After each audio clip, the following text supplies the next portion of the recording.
Rome didn't build an empire on courage alone, it built it on debt. Most of us imagine the Roman legions as honorable, disciplined, unstoppable soldiers. But behind those shining helmets and sharp swords, there was a massive supply chain, and keeping it running required money. A lot of money. Thousands of soldiers needed food, weapons, roads, and pay. Horses needed feed, catapults needed timber, armor needed maintenance. All of it came at a cost. So how did Rome finance such a huge army for centuries? And why is it still relevant today? Because when you dig deeper, you realize this. Rome didn't win wars, just with swords in hand or horses under them.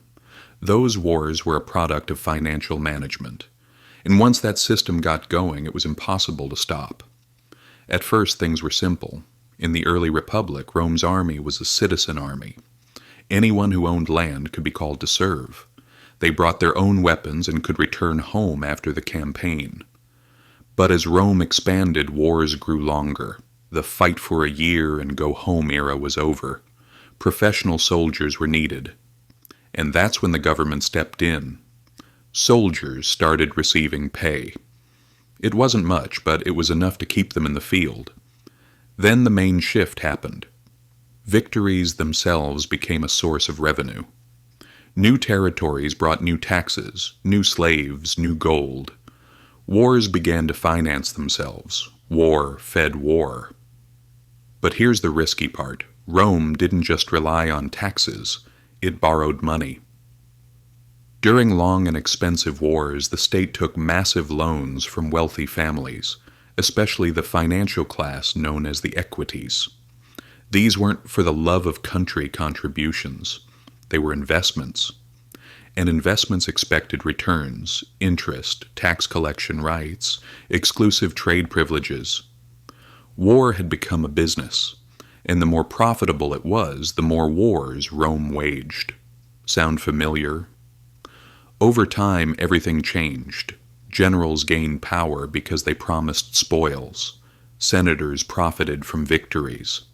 Private companies, the publicani, managed everything from logistics to tax collection. It was like a military-industrial complex, but with togas. And who paid the price? The people. As Rome grew stronger, expenses grew too. Soldiers' pay, loan interest, new roads, new campaigns. When money ran short, the state used the classic method, debasing the currency. During Nero's reign, the silver content of the denarius was reduced. Later, emperors followed the same path. Over time, the silver used in commerce lost almost all of its value. The result? Inflation, loss of trust, economic collapse. The rich? They were safe. They held their wealth in land and slaves, productive assets. They received tax privileges. The rest of society struggled to survive against rising prices.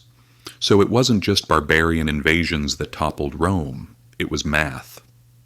Now, let's look at today. States survive on debt. Wars are financed through debt. Central banks print money, the wealthy buy assets, and the middle class struggles with grocery bills. To keep the system running, growth is mandatory. Otherwise, it collapses. Just like Rome, if you stop, you fall. Rome teaches us this. An economy built on expansion eventually hits a wall. When there's no land left to conquer, the system starts squeezing its own people. Taxes rise, currency loses value, the state becomes more restrictive. The masses are given bread and circuses, just to keep quiet. Sound familiar? Today we call it something else. Taxation, quantitative easing, economic stimulus. But the mechanism is the same. Those who print money profit, those who live by their labor lose. And everyone is forced to keep playing the game until the system becomes unsustainable. That's why it's not just about personal finance. Real financial literacy is understanding power. It's understanding how money works, who profits, and who pays. Next time you hear about a crisis, a war, or a new economic package, don't just look at the headlines. Follow the money. Because history makes it very clear. Empires don't collapse because of external threats, but because of internal economic, social, and moral imbalances. And when no one dares to fix those imbalances, that's when they truly fall. If this gave you a new perspective, hit subscribe. History has the answers.